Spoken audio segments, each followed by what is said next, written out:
Предположение – это опасная штука. Все начинается с предположения.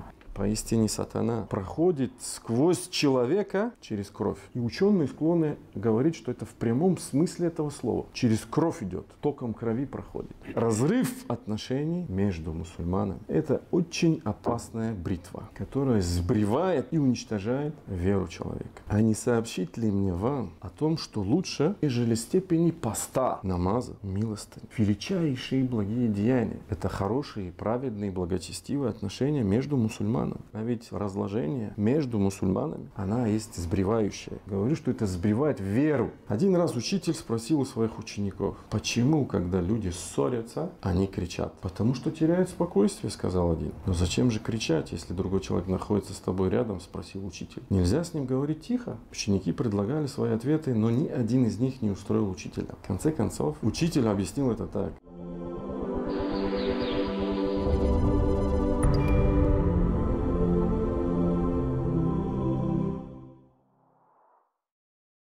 Дорогие братья, однажды посланник Аллаха, да благословит его Аллах и приветствует, сказал так. «Дабба илейкум да'уль умами каблякум». Вас настигла, к вам приползла хворь тех народов, которые были до вас. Что это за хворь? Что это за болезнь?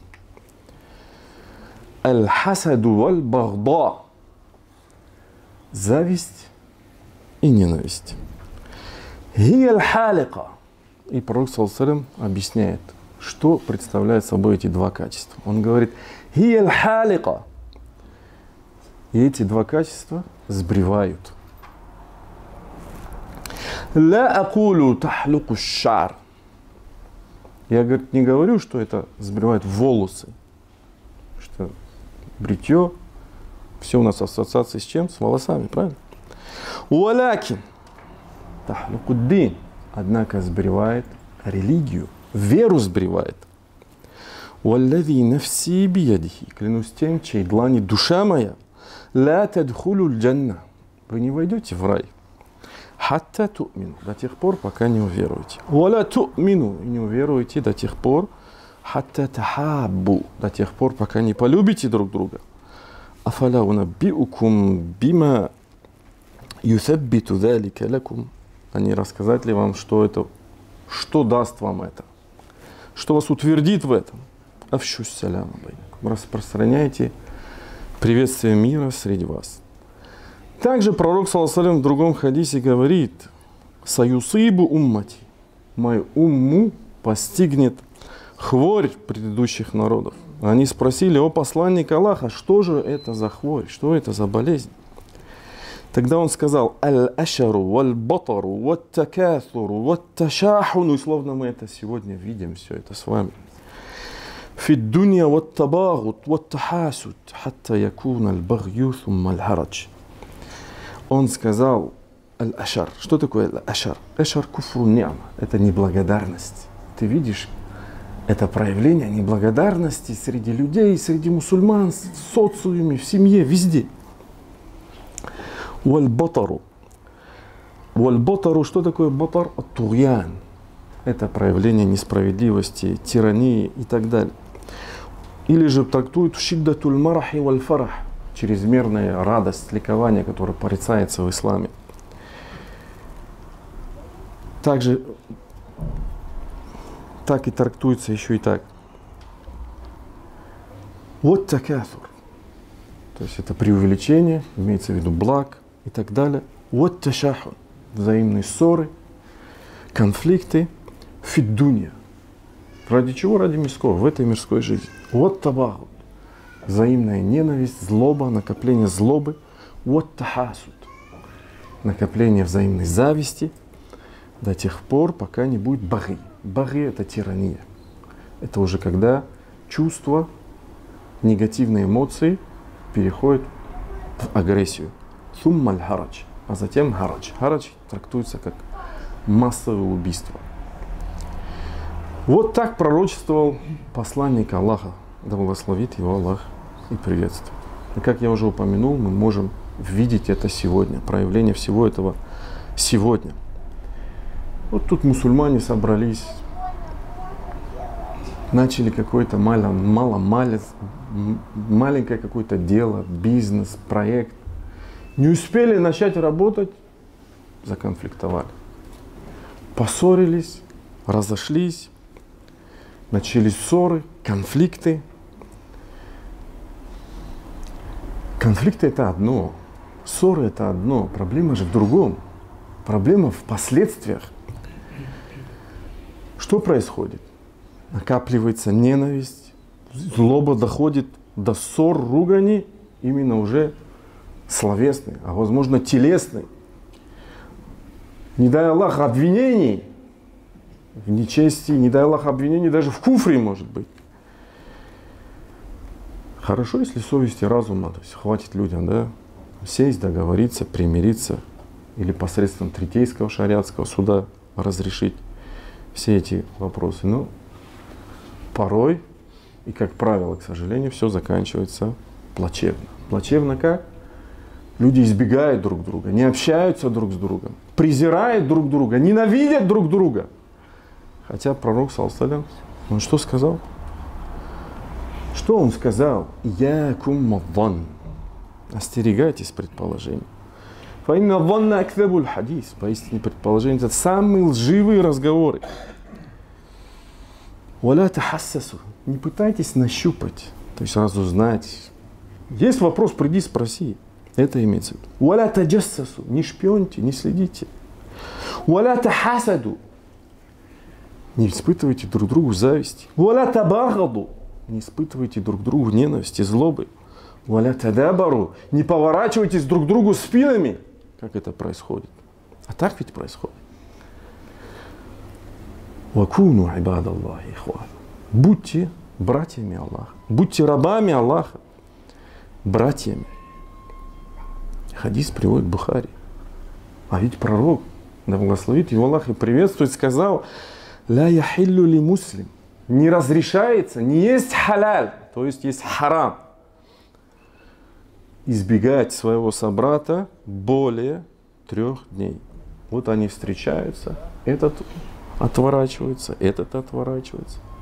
Но лучший кто? Лучший тот, кто начнет из них первым поприветствовать другого, приветствие мира. Приводит также Бухари. Или другая ситуация.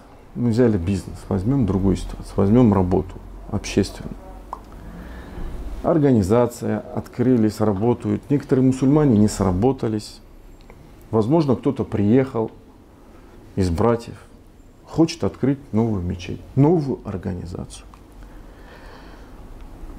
Потому что есть потребность, потому что есть необходимость. Чем больше мечети, тем лучше. Но, и что? Опять мы можем наблюдать это. Смотрите, я не говорю про город Киев или про Украину, я говорю про феномен. Я говорю про то, что происходит везде.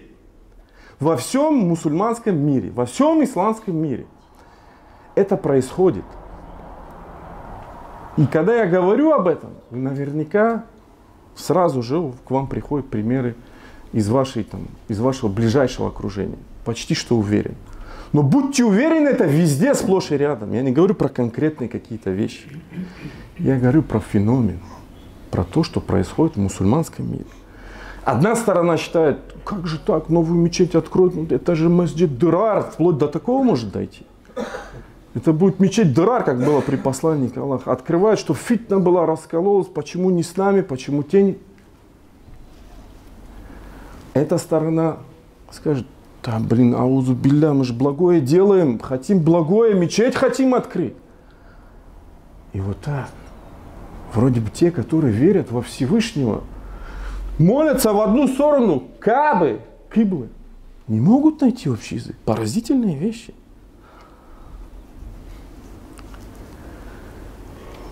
Итак, что же сбривает нашу веру, нашу религию? Есть более подробный хадис, в котором описывается это. Смотрите, что говорит пророк саллаллаху алейхи ва саллям. А не сообщить ли мне вам биафдаль, о том, что лучше мин дараджати сиям, лучше, нежели степени поста. Уассаля, намаза. Уассадака, милостыня. Величайшие благие деяния, которые регулируют вертикаль отношения человек-Бог. Калу баля, они сказали, да, конечно. Каля салаху затиль байн. Пророк ﷺ сказал, это хорошие, праведные, благочестивые отношения между мусульманами. Фаинна фасада затиль байн, а ведь разложение между мусульманами. Хияль халика, она есть сбривающая. И мы уже сказали, да, в другом хадисе, в других риваятах говорится, я не говорю, что это сбривает волосы, говорю, что это сбривает веру. Поразительно, да? То есть здесь пророк ﷺ сравнивая эти вещи, отношения вроде бы мирские, дуни касаются, и сравнивает степень поста, молитвы, садака, и говорит, праведность здесь, она лучше, чем это. Почему? Ученые размышляют над этим. Почему? В частности, есть такое объяснение. Да потому что права Всевышнего, все исламское право строится на двух аспектах. Права Всевышнего, хукукулла, права людей, хукукуль ибад. Так вот, перед Всевышним права людей, они приоритетнее. Поэтому, и, наверное, поэтому даже шахиду, тому, кто пал на поле битвы, свидетелем зовет, не прощается долг. Долг, который он должен другому человеку. Аллах ему все прощает, но это ему не прощается, потому что это хукукуль ибад. Это одно из объяснений. Братья, что же делать, как быть? Ведь так или иначе, недопонимания, конфликты, они будут возникать в нашей жизни. Везде. На работе, в семье, в обществе, на политической арене. Мы видим, да, как мусульманские страны тоже состязаются, тянут покрывало друг на друга. Тем более, что мы в преддверии судного дня. И тем более, что пророк ﷺ пророчествовал об этом, говорил об этом. По сути, все рекомендации, они даны в сунне пророка ﷺ. В том самом хадисе, который я уже привел. Он говорит, пророк ﷺ говорит, «Иякум авван», остерегайтесь предположений. То есть, если обобщать, если давать какие-то конкретные выводы. Первое – это всегда очищение намерения. Наладить свою связь и отношения в этом вопросе, в вопросе раздоров, имеется в виду конфликтов, с тем, от кого зависит все. С тем, кто решает все. Ихляс.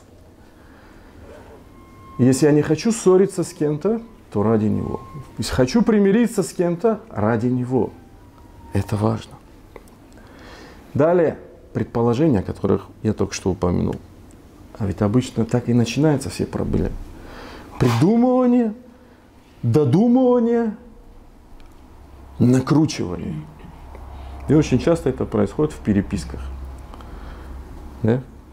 То есть в переписках, где отсутствует невербальная сторона. Нет эмоций. Человек прочитал, в зависимости от своего эмоционального состояния, сделал какие-то выводы.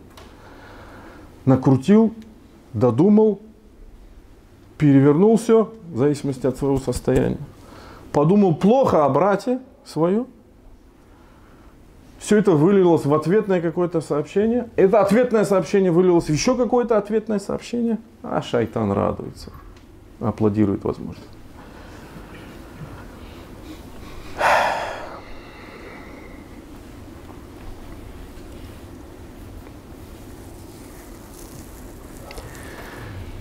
А ведь предположение – это опасная штука. Как я уже упомянул, все начинается с предположения. Очень яркий случай приведу из жизни пророка ﷺ. Все его знаете. Однажды к пророку ﷺ, когда он делает и'тикаф, приходит его жена София. Он общается с ней, потемнело. И пророк ﷺ решил ее проводить до дома, потому что было темно, страшно и так далее. И двое из подвижников увидели, как пророк стоит с женщиной. Как только они это увидели, они устремились, то есть ускорили свой ход. И посланник Аллаха ﷺ что сделал? Остановил их. Аля рисликума. Подождите, подождите. Это София, это моя жена. И они сказали: Субханаллах, о посланник Аллаха, преславен Аллах, мы не могли подумать о тебе дурное. Но что сделал пророк ﷺ? Он объяснил. Он сказал, что инна шайтан, поистине сатана, яджри миналь инсани, проходит сквозь человека маджраддам, через кровь. И ученые склонны говорить, что это в прямом смысле этого слова. Через кровь идет, током крови проходит. И некоторые это объясняют и говорят тем, что то есть пост новолуния, почему? Потому что шайтаны проникают в человека в новолуние, активизируется это все. Даже есть такие пояснения интересные. Или когда человек, например, пьет, да, сосуды расширяются ведь. И говорят, у него бес вселился. Ну, некоторые, конечно, ученые говорят о переносном смысле. «Ва инни хашит», и пророк ﷺ говорит: и я забоялся, «ан якзифа фи кулюбикум асуа», что он забросит в ваше сердце нечто дурное. Или нечто, аукаля шей'ан. Следующая рекомендация – это придерживаться принципа «хорошо думай». Придерживаться качества, даже не принципа, это качество.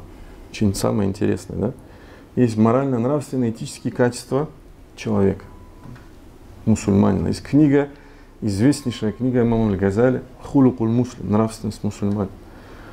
Отдельной главой идет качество «хусну дван», хорошо думать. То есть как благородность, как щедрость, а это хорошо думать. А иначе не может быть. Мусульманин – это всегда частичка позитива, частичка положительной энергии, положительной эмоции, положительных чувств. Начиная отношений Бог-человек, продолжая отношениями человек-животный мир, флора-фауна, человек-человек. Во всем. Примечательно, дорогие братья, что в современном мире, который урбанизируется, то есть развивается, появляются мегаполисы, успешность мерится на материальных каких-то ценностях и так далее. Модно и трендово сейчас говорить про что? Про эмоциональный интеллект. Это уже модно стало. Почему? Потому что измеряют IQ человека, интеллект человека, успех человека и начинают говорить про эмоциональный интеллект. Уже определения появились этому понятию, что это сумма навыков, способности человека распознавать эмоции, понимать намерения, мотивацию, желания других людей и своей собственности, а также способность управлять своими эмоциями других людей в целях решения практических задач. А разве пророк ﷺ не говорил, не давал простые рекомендации? Смотрите, если давать определение эмоциональному интеллекту мусульманина на основании хадиса, который я привел, «Якум адзан, фаинна адзан акзабуль хадис, валя тахассас, валя» и так далее, то эмоциональный интеллект мусульманина – это совокупность навыков и способностей человека направлять эмоции, чувства свои, которые возникают, исключительно на созидание. Исключительно, превращая их в чувство близости, любви, основанный на любви ко Всевышнему. «Вакуну ибадаллахи ихвана». В конце хадиса говорится. Через искренность, ля тахассасу, через открытость, валя таджассасу, и прозрачность взаимоотношений. Дорогие братья, поистине в день Джума есть такой момент, когда Аллах Субхану ва Тааля обязательно принимает мольбы тех, кто взывает к Нему. Я надеюсь, что мы застанем этот момент. Астагфируллах ли ва лакум. Поистине вся хвала принадлежит лишь одному Аллаху. Лишь Его мы восславляем, восхваляем, лишь Его молим о помощи, прощении. На Него надеемся и уповаем. Того, кого Аллах наставит на истинный путь, уже никто не собьет с этого пути. И кого Аллах введет в заблуждение, уже никто не наставит на истинный путь. И я свидетельствую, что нет божества, достойного поклонения, кроме одного Аллаха. Я свидетельствую, что Мухаммад его раб и посланник. Итак, дорогие братья и сестры, разрыв отношений между мусульманами – это очень опасная бритва, которая сбривает и уничтожает веру человека. И обратите внимание на следующие вещи. На то, что пророк саллаллаху алейхи ва саллям сказал. Смотрите, что он сказал. Туфтаху абуабуль джанна. Врата рая открываются каждый понедельник и каждый четверг.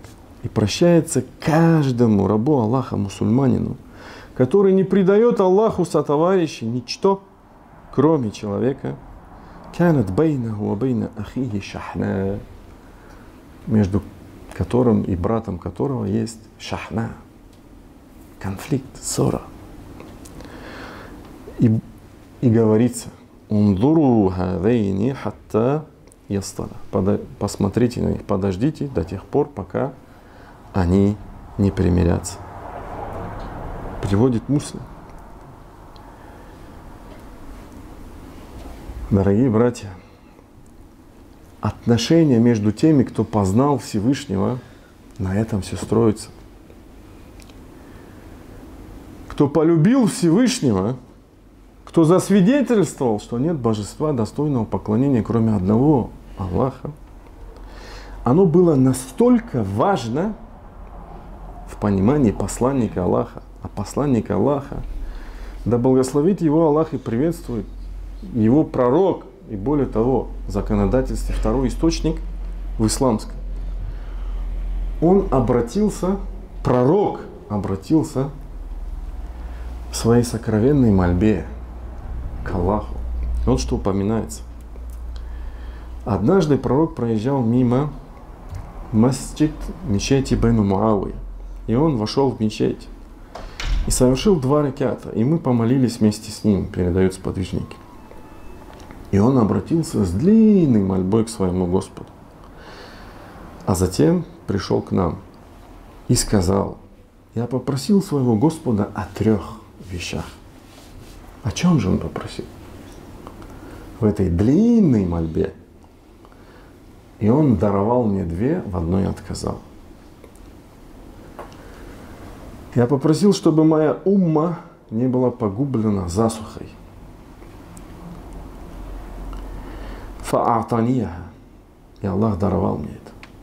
И пусть каждый мусульманин знает об этом. Никогда исламская умма не будет истреблена, уничтожена из-за засухи, из-за каких-то вещей таких. Аллах всегда даст. Посмотрите на пустыне.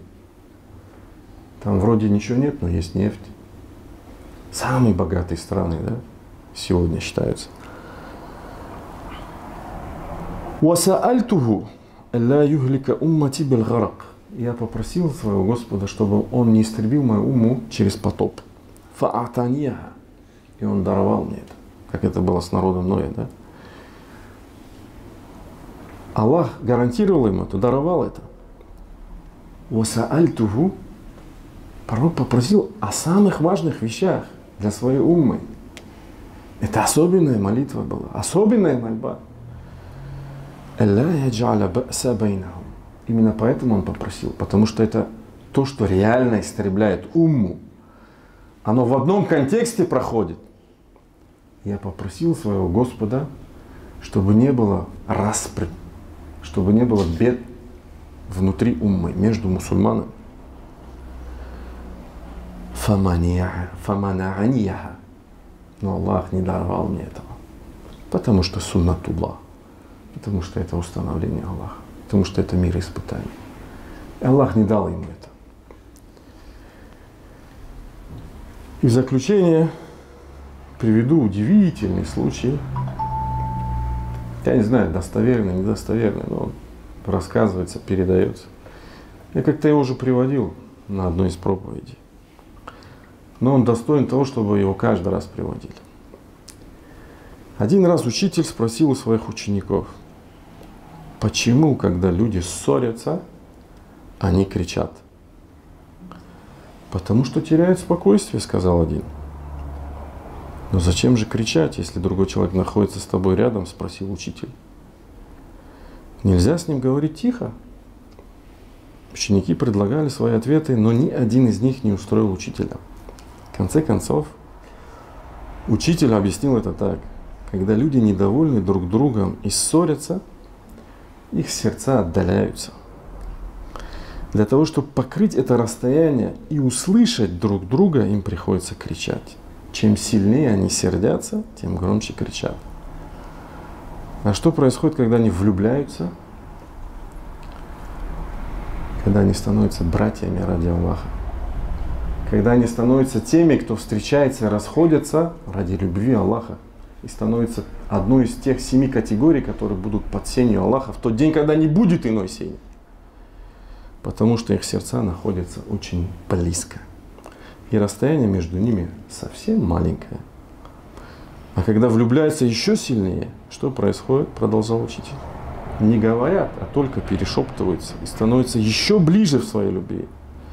В конце даже перешептывание становится им не нужно. Они только смотрят друг на друга и все понимают без слов. Такое бывает, когда рядом двое любящих людей.